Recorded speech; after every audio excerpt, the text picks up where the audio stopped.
Bismillahirrahmanirrahim. Assalamualaikum warahmatullahi ta'ala wabarakatuh. Nahmaduhu wa nasta'inuhu wa nastahdihi wa nastaghfiruh wa nu'minu bihi wa natawakkalu alayhi wa na'udzu billahi min shururi anfusina wa min sayyiati a'malina. Man yahdihillahu fala mudilla lahu wa man yudlil fala hadiya lahu. ونشهد أن لا إله إلا الله ونشهد أن محمدا عبده ورسوله أما بعد. قال الله سبحانه وتعالى في القرآن الكريم: أعوذ بالله من الشيطان الرجيم. كل نفس ذائقة الموت وإنما توفون أجوركم يوم القيامة فمن زهزها عن النار وأدخل الجنة فقد فاز وما الحياة الدنيا إلا متاع الغرور. Sadaqallahul azim.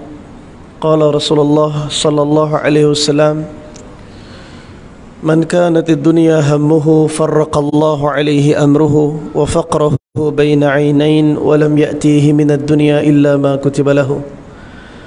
Wa man kanatil akhiratu niyyatuhu jama'allahu lahu amruhu wa ja'ala ghinahu fi qalbihi wa atathu ad-dunya wa hiya raghimatun aw kama qala Rasulullah sallallahu alaihi wasallam. Alhamdulillah, pertama dan selamanya kita panjatkan syukur kita pada Allah, kerana limpah kurnia kasih sayang Allah subhanahu wa ta'ala. Hakikatnya Allah yang himpunkan kita, menyempurnakan hari-hari yang Allah ta'ala firman: wa tilkal ayyam nudawiluha bainan nas. Begitulah kata Allah, hari-hari yang kami jadikan silih berganti bagi setiap manusia. Semalam habis dah, hari ini sedang berlalu dan akan habis, dan esok pasti datang. Cuma belum tentu kita masih berjalan atas dunia ni ataupun dah kat bawah dah. Sebab tu tuan-tuan, perempuan, ayah-ayah, ibu-ibu yang dimuliakan oleh Allah Subhanahu wa taala, setiap kali masuk je bulan Rajab, kata Sayyidina Umar Al-Khattab, Nabi sallallahu alaihi wasallam pasti akan membaca Allahumma barik lana fi Rajab wa Sya'ban wa ballighna Ramadan. Inilah kebiasaan Nabi. Satu orang manusia, satu orang insan, satu orang yang dipilih oleh Allah, khairul anam, yang terbaik daripada seluruh ciptaan makhluk yang Allah Ta'ala ciptakan, yang Allah Ta'ala firman: liyaghfira laka Allahu ma taqaddama min dhanbika wa ma ta'akhkhar. Allah ampunkan dosa baginda sebelum, Allah telah ampunkan dosa baginda yang selepas.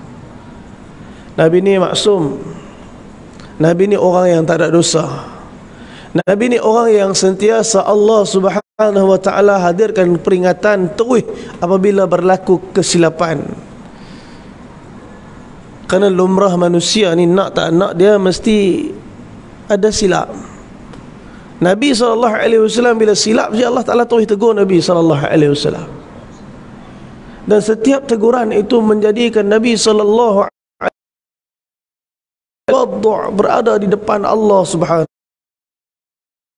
wa ta'ala. Kata Sayyidatuna Hafsah radhiyallahu ta'ala anha, Nabi sallallahu alaihi wasallam kalau balik rumah aku, kalau Nabi sallallahu alaihi wasallam tidur, Nabi akan mengiring ke sebelah kanan. Saya minta maaf, umat akhir zaman ni dia bukan tidur, dia selalu tertidur. Dia nak tidur sungguh-sungguh ni, dia selalu tertidur. Tengah tengok handphone tertidur, tengah scroll Facebook tertidur, tengah scroll Instagram tertidur, tengah tengok YouTube tertidur, tengah tengok Netflix tertidur. Kerja tertidur. Sebab tu bila tanya pasal sunnah yang Nabi SAW ajar ketika mana tidur, Allah, banyak benda kita miss. Itu baru tidur. Apa lagi amalan paling ikhlas dalam dunia ni lebih daripada tidur? Nak tengok orang riak tidur, muka riak belagak, nampak sombong betul dia tidur. Tak ada. Ikhlas habis tu tidur tu. Sayyidatuna Hafsah binti Umar radhiyallahu taala anhuma, isteri Nabi sallallahu alaihi wasallam. Begitu kalau Nabi ada dekat rumah dia riwayat keadaan Nabi tidur, Nabi akan baring mengiring ke belah kanan. Nabi sallallahu alaihi wasallam akan letak tapak tangan Nabi sallallahu alaihi wasallam di pipi dan Nabi akan baca satu doa. Kita biasa tidur baca doa, Bismillahumma ahya wa amut, syahid. Tuhan Nabi SAW kata Sayyidina Hafsah, kita boleh amal malam ni. Nabi baca doa apa? Allahumma qini azabak wa yawma tab'athu ibadak. Ini doa yang mungkin jarang-jarang kita baca ni. Mungkin ada yang pertama kali dengar malam ni. Tak apa tuan-tuan, kita increase, kita tambahkan sikit demi sikit sunnah kita berkenaan kehidupan baginda Nabi SAW. Setiap kali kata Sayyidatuna Hafsah, Nabi kalau datang rumah aku, Nabi akan tidur macam tu, dan Nabi akan baca sebelum tidur, Allahumma qini azabak wa yawma tab'athu ibadak. Ya Allah, lindungi aku daripada azabmu di hari engkau bangkitkan hamba-hambamu. Tuan-tuan, siapa yang doa macam ni? Nabi SAW, yang Allah Ta'ala sebut dosa diampun sebelum, dosa diampun selepas, dosa yang telah Allah Subhanahu Wa Ta'ala telah hilangkan, tak ada keburukan, tak ada kekurangan. Tapi baginda lah yang paling tadarru', yang paling tawaddu', yang paling rendah hati perasaan dia, yang ditekankan di depan Allah Subhanahu Wa Ta'ala. Bahkan setiap kali masuk bulan haram Rajab, Nabi akan doa, Ya Allah, berkatilah aku dalam bulan Rajab ni dan Syaban. Ya Allah, sampaikanlah aku pada Ramadan, sampaikanlah aku pada Ramadan. Sebab Nabi SAW ialah manusia yang Allah Ta'ala telah menyingkap hijab, yang Allah Subhanahu Wa Ta'ala menghadirkan ilmu pengetahuan terus daripada Allah supaya disampaikan sempurna kepada umat ni. Tuan-tuan, cuma saya malam ni masa singkat, saya minta maaf tuan-tuan. Azan isyak saya berhenti, saya nak kena shoot terus pergi airport. Malam ni flight ke Jeddah, Masya-Allah. Jadi saya minta maaf tak dapat nak lama-lama tuan-tuan. Saya semua nak fokus malam ni berkenaan dengan sebuah peristiwa yang mungkin kita tak berapa ambil berat. Kita tahu, tapi kita mungkin tak berapa ambil berat. Peristiwa yang berlaku pada bulan Rajab di zaman Nabi SAW pada tahun ke-9 Hijrah. Ketika Nabi mengisytiharkan kepada para sahabat untuk mereka melakukan persiapan untuk bulan depan mereka bergerak menuju ke Tabuk.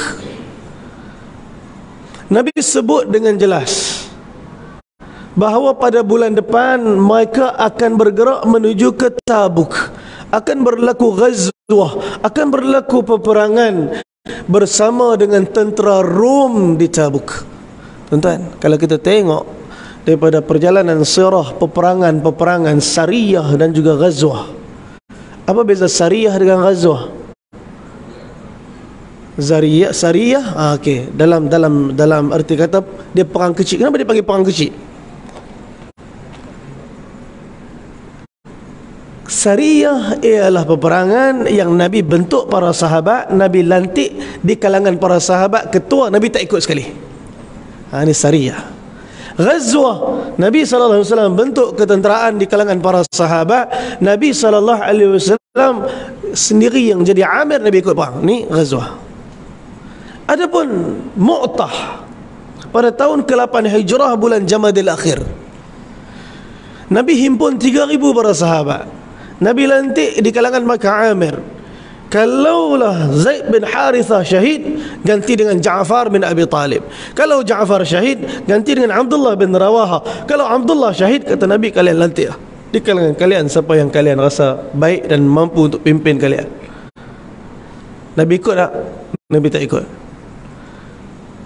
Sepatutnya syariah, tapi kerana melibatkan perkara yang besar, tentera Rom yang mereka berdepan seramai 200,000, tentera Islam seramai 3,000, sami'na wa ata'na, bergerak dengan mendengar dan mentaati sepenuhnya kepada Nabi. Mereka pergi, Nabi di Madinah, Nabi cerita secara langsung apa yang berlaku di Mu'tah. Walaupun Nabi tak ikut, tapi Ghazwah Mu'tah, bukan Sariyah Mu'tah. Tabuk berlaku setahun lepas tu. Apabila Rom tak berjaya mengalahkan tentera Islam dalam peperangan Mu'tah, maka mereka telah melakukan kempen. Mereka mula bergerak untuk menawan satu persatu kabilah demi kabilah yang telah dan pernah ditakluki oleh orang Islam. Maka Nabi telah isytihar pada bulan Rajab tahun ke-9 Hijrah. Umur Nabi berapa? Allah, umur Nabi 61 lebih kurang. Kita kalau boleh 61 sign surat pencen kot, rehat, jaga, duduk dengan cucu. Tuan-tuan, 61 ni bukan umur rehat, ni umur perang. 61 ialah umur ghazwah. Nabi SAW ketika umur 61, Nabi SAW memimpin para sahabat di dalam ghazwah Tabuk. Berapa jauh? 690 km daripada Madinah.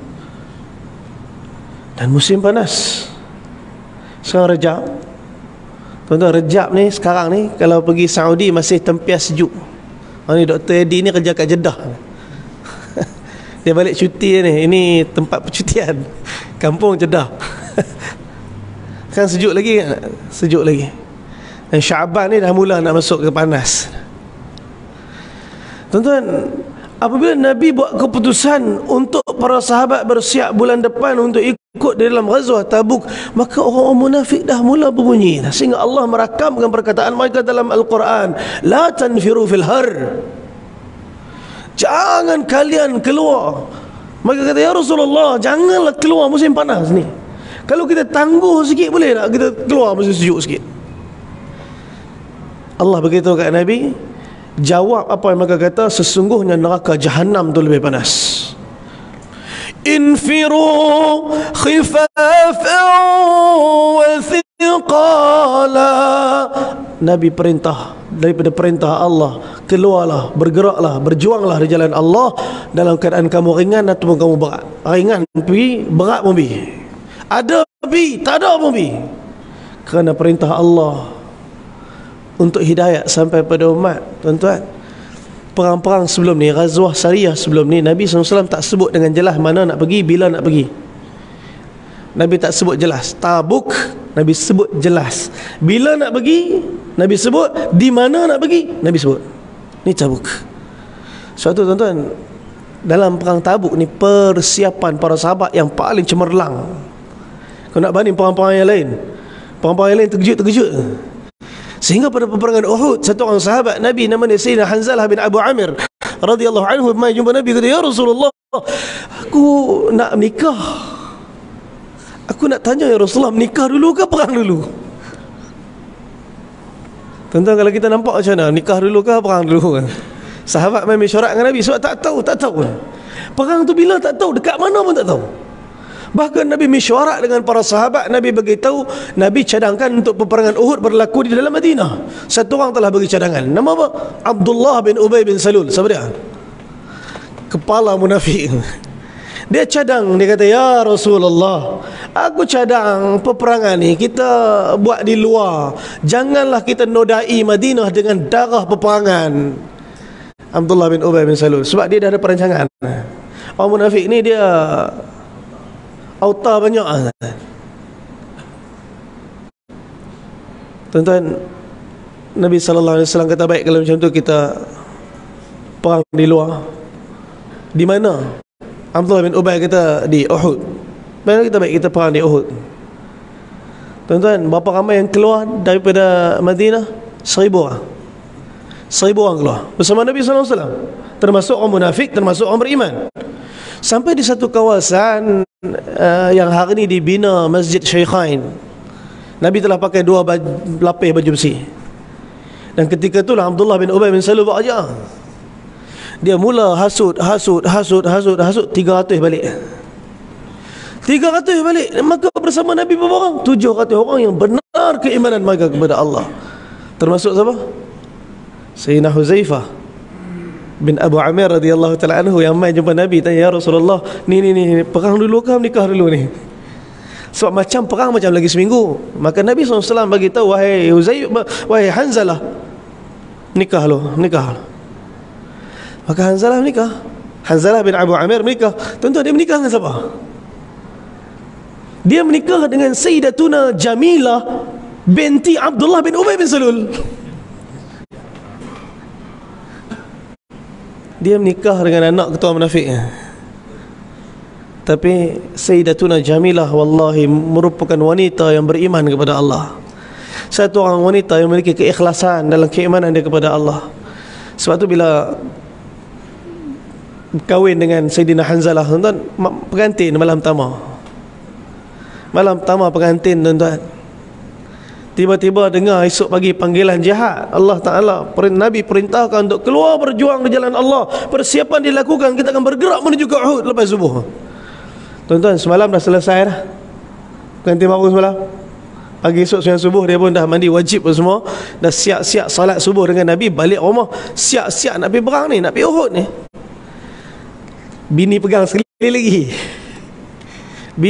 lagi. Dan lagi serang dengan bini tak?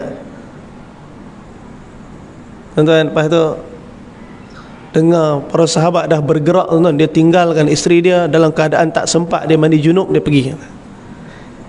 Tak sempat mandi wajib, tuan-tuan. Bergegas, betul-betul risau, dalam keadaan takut tertinggal daripada medan perang. Peperangan tercetus. Dipendekkan cerita, 70 orang telah syahid. Salah seorang yang syahid siapa dia? Pengantin baru. Sayyidina Hanzalah bin Abu Amir telah syahid dalam perang Uhud. Siapa bapa dia? Abu Amir, salah seorang pembesar daripada pembesar Quraisy. Abu Amir pesan dekat orang Quraisy, kalian nak buat apa kat jenazah, dekat jasad orang Islam, kalian buatlah, tapi janganlah apa-apakan anak aku. Tuan-tuan, kalau tengok jasad orang-orang Islam syuhada Uhud, kebanyakan mereka dipotong telinga dan hidung, sebahagian dicincang muka. Sayyidina Hamzah dibelah dada, dirobek. Sayyidina Mus'ab bin Umar dipotong kedua-dua tangan dia. Jasad orang Islam dalam peperangan Uhud hancur berkecai, melainkan seorang. Siapa dia? Sayyidina Hanzalah bin Abu Amir. Sempurna, jasad dia tak disentuh. Sebab bapak dia dah pesan awal-awal, kalian nak buat apa pun buatlah dekat orang lain, tapi anak aku jangan. Ketika Nabi nak kebumikan Sayyidina Hanzalah bin Abu Amir radhiyallahu ta'ala anhu, tuan-tuan, ketika tu Nabi melihat sendiri para sahabat pun menyaksikan bercucuran air daripada rambut Sayyidina Hanzalah bin Abu Amir. Untuk orang yang mati syahid, tak perlu dimandikan, tak perlu dikafankan, hanya perlu disalatkan dan dikebumikan, dan mereka nanti akan bangkit bersama dengan darah-darah mereka, dan haruman kasturi semerbak akan keluar dengan haruman darah. Tuan-tuan, perang Uhud tak macam perang lain. Perang Badar, Nabi SAW himpunkan sahabat yang syahid 14, tapi seorang dikebumikan di Wadi Zafiran 28 km daripada Badar. 13 orang dikebumikan di Badar. Tuan-tuan, berapa kali salat jenazah? Sekali. Tuan-tuan, kita pergi umrah, tuan-tuan, suatu lepas habis salat, tuan-tuan kena dengar Imam Bilal kata apa? Bilal akan kata apa? Baru tuan-tuan tahu nak baca Allahumma ighfir lahu ka, Allahumma ighfir laha ka, Allahumma ighfir lahum ka. Bila kita dengar tu, kena dengar Bilal kata apa? As-salatu 'ala al-amwat yarhamkumullah. Maknanya nak kena baca apa? Allahumma ighfir lahum, sebab disebut amwat, ada banyak jenazah yang mati. As-salatu 'ala al-mayyit, maknanya laki seorang mati. As-salatu 'alal mayyitati, maknanya seorang perempuan mati. As-salatu 'ala tifli, maknanya seorang baby mati. As-salatu 'ala al-atfal, maknanya ada banyak baby mati. As-salatu 'ala al-amwati wal-atfal, maknanya ada banyak jenazah mati dan banyak baby mati. As-salatu 'ala al-mayyit wal-atfal, maknanya seorang lelaki mati dengan banyak jenazah baby mati. Jadi bila kita dengar betul-betul Bilal baca apa, baru kita tahu masa doa, masa kita salat jenazah, bila kita takbir yang ketiga tu kita nak baca apa. Kalau tidak tuan-tuan, kita nak baca apa? Kalau tuan-tuan tak tahu, maksudnya tak faham, tak ataupun tak dengar, kata ulama yang paling aula, yang paling utama, yang lebih afdal, tuan-tuan jamakkan. Allahumma ighfir lahum warhamhum wa'afihim wa'fu anhum. Khalas. Maknanya apa? Maknanya banyak jenazah berapa kali semayang? Satu. Ulama sirah menceritakan Uhud 70 orang syahid di kalangan para sahabat. Nabi menangis. Diletakkan jasad Sayyidina Hamzah radhiyallahu anhu, Nabi salat sekali untuk jasad Sayyidina Hamzah. Kemudian bila selesai solat untuk jasad Sayyidina Hamzah, belum ke bumi lagi, jasad tu masih di situ, dibawa pula jasad Sayyidina Mus'ab bin Umair letak sebelah. Nabi solat sekali lagi. Kemudian dikebumikan Mus'ab bin Umair, dibawa letak dalam liang, maka diletak pula Abdullah bin Jahsh. Allahu Akbar di sebelah, siapa dia? Abdullah bin Jahsh sebelah Sayyidina Hamzah. Sekali lagi Nabi solat. Dibawa Abdullah bin Jahsh, diletak dalam makam liang, dan dibawa pula jenazah Abdullah bin Amr al-Haram, letak. Nabi salat lagi. Lepas tu dibawa jasad Abdullah bin Amr al-Haram, diletak pula Sayyidina Sa'id bin Rabi', dan saudara pada Sayyidina Abdurrahman bin Auf, Muhajirin Ansar satu kan, Abdurrahman bin Auf dengan Sa'id bin Rabi'. Tuan-tuan, maknanya Sayyidina Hamzah berapa kali Nabi salat jenazah dia? 70 kali. Orang lain seorang satu. Tuan-tuan, begitu kesedihan Nabi kepada syuhada Uhud. Dan ketika Nabi SAW solatkan jenazah Sayyidina Hanzalah bin Abu Amir, bercucuran air keluar daripada rambut dia. Kata Nabi, tengok, dia keluar perang dalam keadaan junub. Dia keluar perang dalam keadaan junub. Malaikat telah mandikan jasad dia. Malaikat mandikan jasad dia. Tuan-tuan, kita rasa kita duduk dalam dunia ni, kita buat hal kerja-kerja kita, untuk kita cuma alam syahadah ni banyak benda kita tak nampak. Alam syahadah ni banyak benda yang kita tak nampak. Hatta yang dalam alam syahadah ni pun banyak benda kita terlepas. Pegang handphone, mana tak tahu letak handphone tadi. La ilaha illallah, hang pegang handphone tu apa? Hak duk pegang pun lupa kadang-kadang, tuan-tuan. Apa lagi yang tak nampak? Alam ghaib. Alam ghaib lagi lah benda tak nampak. Alam malakut, alam para malaikat dan sebagainya. Tuan-tuan, banyak benda tak nampak. Sebab tu iman ni perkara yang utama untuk diikhtiarkan, supaya meyakini yang tak nampak yang telah dikhabarkan oleh Nabi SAW menjadi keutamaan yang akhirnya menjadikan segala pekerjaan dunia kita untuk membentuk kebaikan kesinambungan negeri akhirat. Suatu tuan-tuan, dalam peperangan Tabuk, saya cuma nak kenalkan tuan-tuan pada satu orang sahabat yang sangat bersedih dalam perang ni. Ketika mana bulan Rajab, peperangan ni, orang mula berkumpul di bumi Madinah. Seluruh kabilah-kabilah yang telah memeluk Islam dapat tahu yang Nabi akan bawa tentera pergi ke Tabuk. Maka mereka telah bergerak daripada tempat-tempat mereka dan membina kemah-kemah mereka di Madinah. Hampir 30,000 para sahabat berkumpul di Madinah untuk menuju ke Tabuk. Antara sahabat yang berada di Madinah daripada kabilah Aus, nama dia Sayyidina Ulbah bin Zaid Al-Harithi Al-Awsi Al-Ansari radhiyallahu ta'ala anhu. Sayyidina Ulbah bin Zaid disebutkan kisahnya dalam kitab Zadul Ma'ad fi Hadi Khairil Ibad. Dia ceritakan Ulbah bin Zaid antara orang yang begitu bersedih ketika mana Nabi suruh para sahabat bersiap pergi perang Tabuk. Sebab apa dia sedih?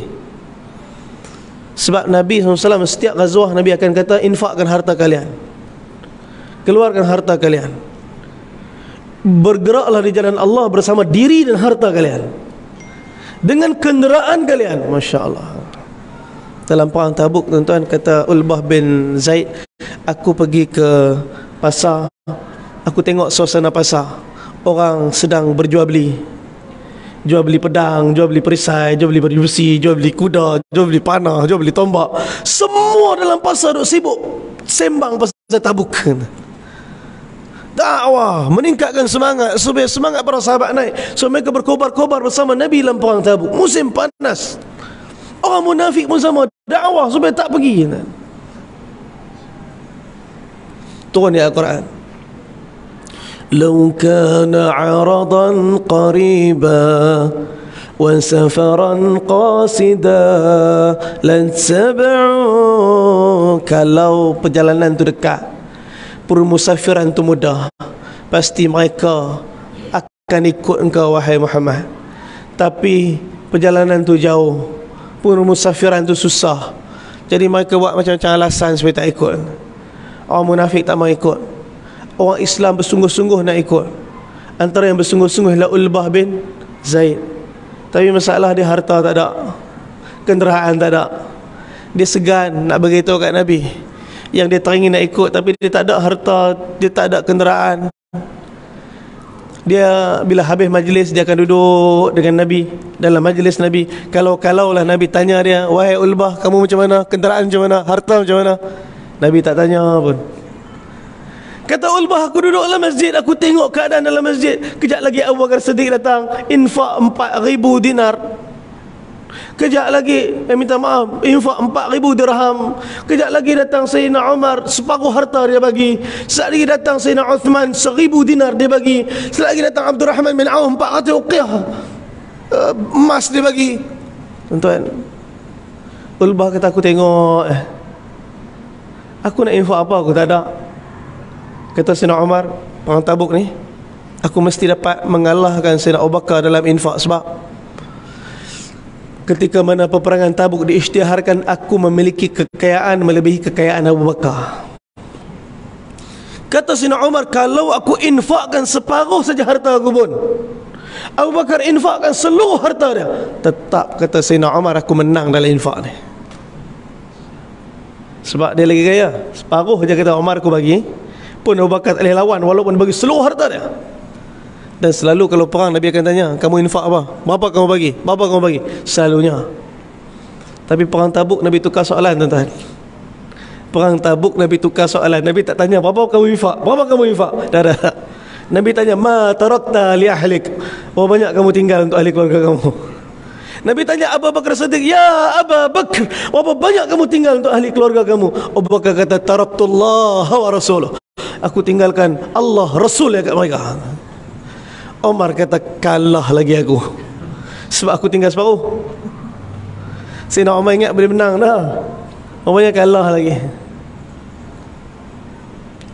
Tuan-tuan, kita ada dalam akaun bank sejuta. Contoh, kita nampak makcik yang duduk berjalan susah, kita pun bagi 100. Ada orang memang dalam poket dia baru tadi berniaga dapat 100. Dia nampak makcik tu, dia ambil 100 tu dia bagi. Hak mana lagi tinggi kan? Hak mana lagi dahsyat pengorbanan dia? Kita ni hak bagi 100, hak lain kan juta, tapi kurang sikit ya, tak cejah mereka tu. Hak bagi 100 ni memiliki seluruh pengharapan, tawakal, seluruh diri meletakkan kepada Allah Subhanahu Wa Taala. Melihat orang senang itulah kesenangan. Ini Nabi SAW. Bahagia Nabi apabila melihat orang lain bahagia. Tuan-tuan, Ulbah kata, aku tengok macam mana para sahabat berinfak. Dan aku lihat Uthman bin Affan, ketika mana dia bagi 1,000 dinar, dia bagi 1,000 ekor kuda. Tiba-tiba datang pula orang kata, wahai Amirul Mukminin, caravan, kafilah kamu yang bawa gandum, yang bawa segala macam telah masuk kota Madinah untuk di-disperse, untuk dijual dalam kota Madinah. Dan pemborong-pemborong tunggu dah.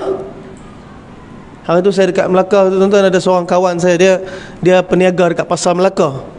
Jadi dia supply, tuan-tuan tahu tak, ada permainan baru, lato-lato benda.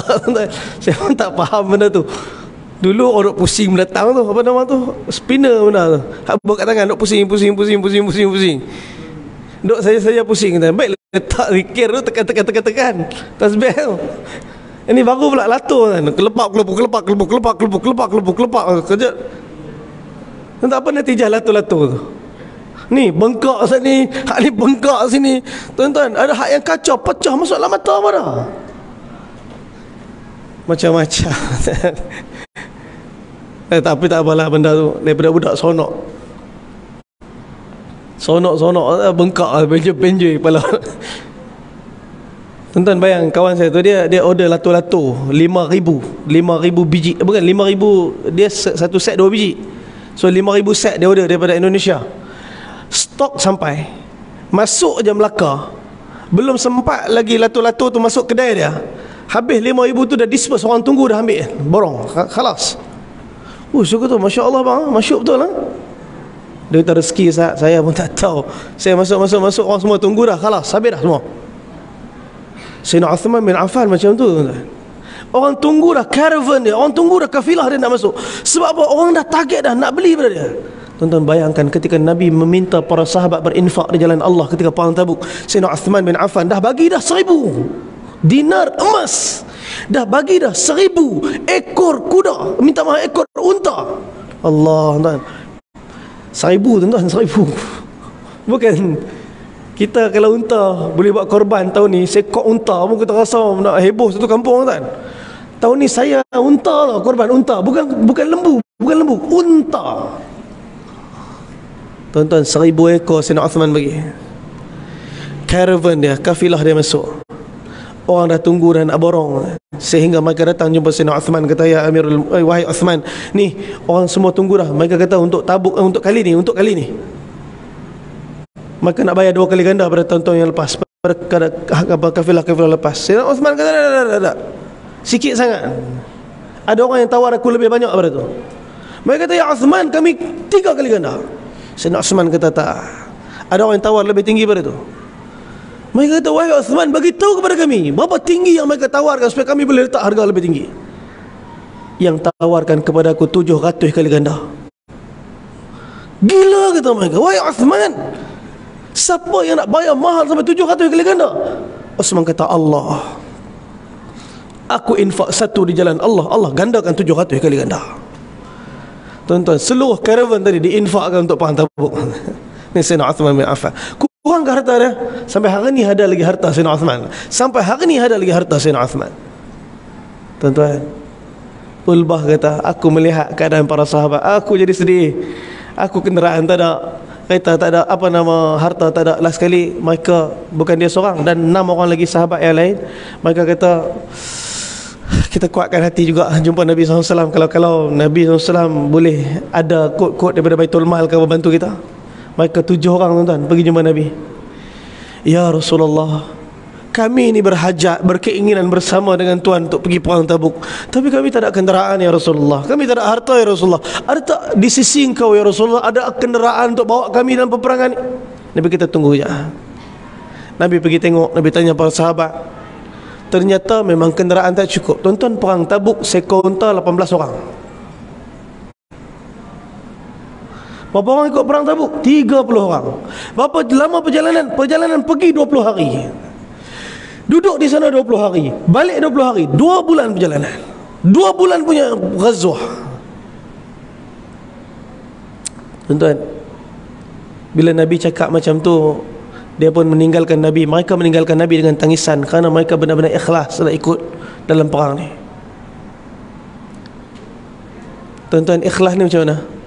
Ikhlas ni na kuch pucha, ना कुछ मांगा तूने दिल से दिया जो दिया, ना कुछ बोला ना कुछ तोला मुस्कुरा के दिया जो दिया.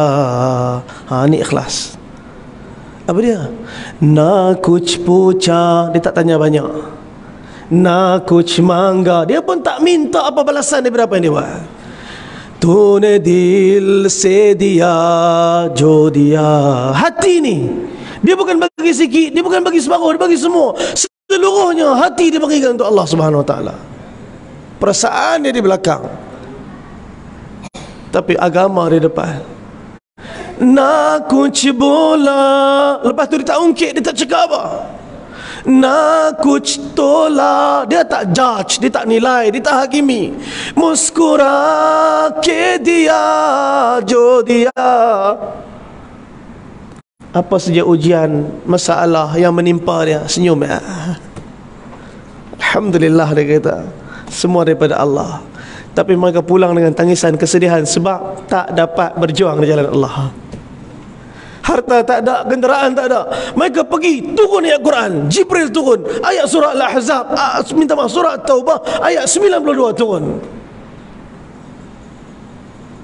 Wala 'alal ladzina idza ma atauka litahmilahum.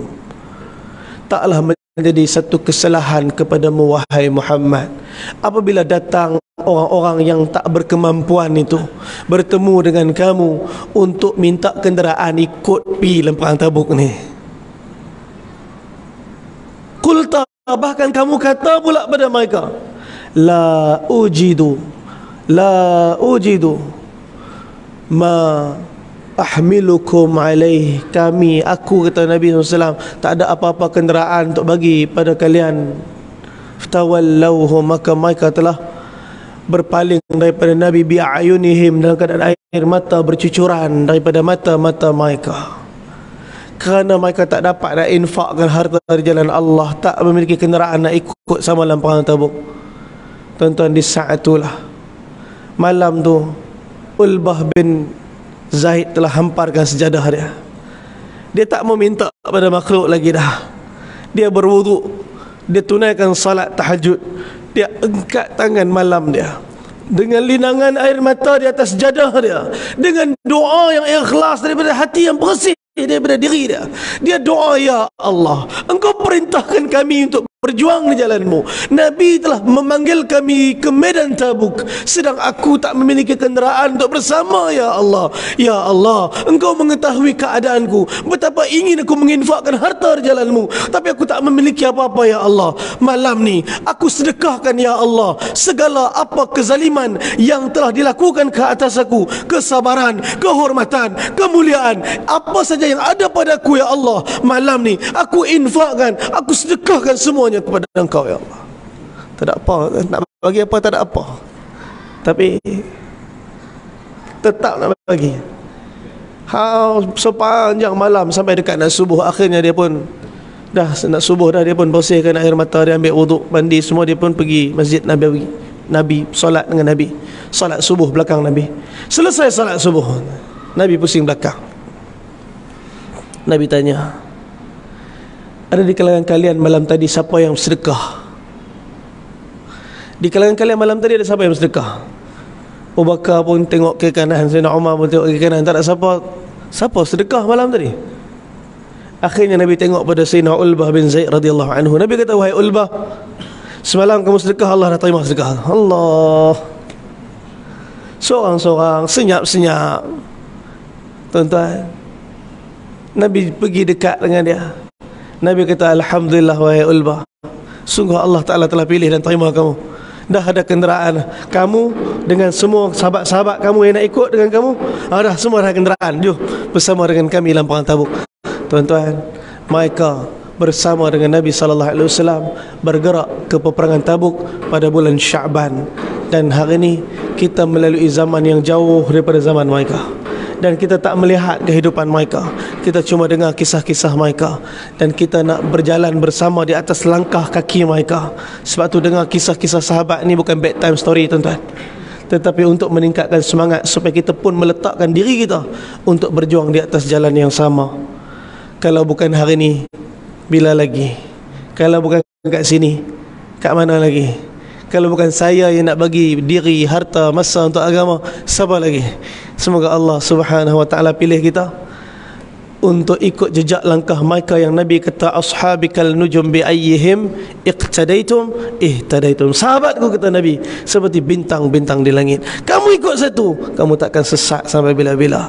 Dan salah seorang yang kita dengar malam ni, Sayyidina Ulbah bin Zaid radhiyallahu anhu, moga menjadi kekuatan pada kita. Jangan pernah putus asa untuk buat kebaikan kepada Allah. Kalau tak mampu, menangislah. Menangislah. Kerana apa? Berada di belakang dalam agama itu lebih teruk daripada berada jauh di depan dalam dunia tapi hilang agama pada diri dia. Semoga Allah Ta'ala terima kita. Saya minta ampun, minta maaf kepada tuan-tuan puan sekalian seandai terkasar bahasa, tersilap bicara pada penyampaian saya pada malam ni. Tak ada lah yang saya inginkan melainkan kebaikan, natijah daripada diri saya sendiri dan tuan-tuan semua yang mendengar. Semoga menjadi asbab kebaikan. Kita niat azam sungguh-sungguh supaya Allah Ta'ala gunakan kita, pilih kita dan letakkan kita berada di atas medan jalan dakwah dan akhirnya menjadi asbab hidayat manusia mengenal Allah Subhanahu Wa Ta'ala. Kita doa sikit, moga amin tuan-tuan dan puan pada malam ni. Allah Ta'ala terima doa kita dan Allah Ta'ala makbulkan kita insya-Allah. Bismillahirrahmanirrahim. Alhamdulillahi Rabbil Alamin. Wassalatu wassalamu ala rasulina Muhammad wa ala alihi wa sahbihi ajma'in. Allahumma ya awwalal awwalin ويا آخر الآخرين ويا ذا القوة المتين ويا راحم المساكين ويا أرحم الراحمين يا أرحم الراحمين يا أرحم الراحمين.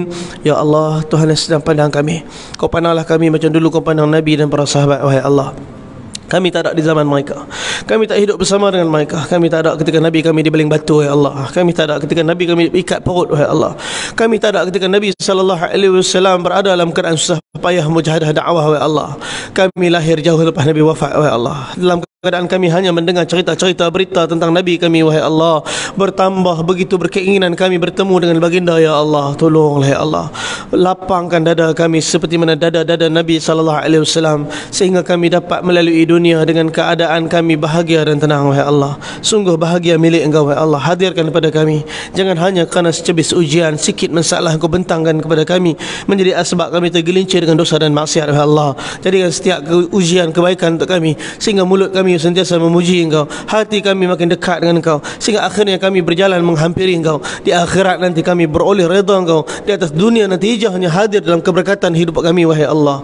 Wahai Allah, tolong terima taubat kami, wahai Allah. Ampun dosa mak ayah kami, guru-guru kami, anak isteri kami, sahabat handai kami dan umat ni semua, wahai Allah. Wahai Allah, hidayat untuk orang bukan Islam, wahai Allah. Hidayat untuk orang bukan Islam, wahai Allah. Kami sedih tengok, wahai Allah, orang bukan Islam yang tak beriman kepada Engkau, umur mereka dah lanjut, wahai Allah. Ada yang 70-80 tahun hidup dalam keadaan begitu mewah, tapi akhirnya sampai hari ini belum dapat iman, wahai Allah. Ada yang dalam keadaan diberikan kesusah payahan dunia, miskin di dunia, iman tak ada, mati neraka, wahai Allah. Tolong, wahai Allah, bagi iman, wahai Allah, untuk mereka, bagi hidayat untuk mereka hadir sujud pada Engkau, wahai Allah. Wahai Allah, tolong bagi hidayat pada umat ini semua, wahai Allah. Amerika, Rusia, Jepun, Korea, wahai Allah.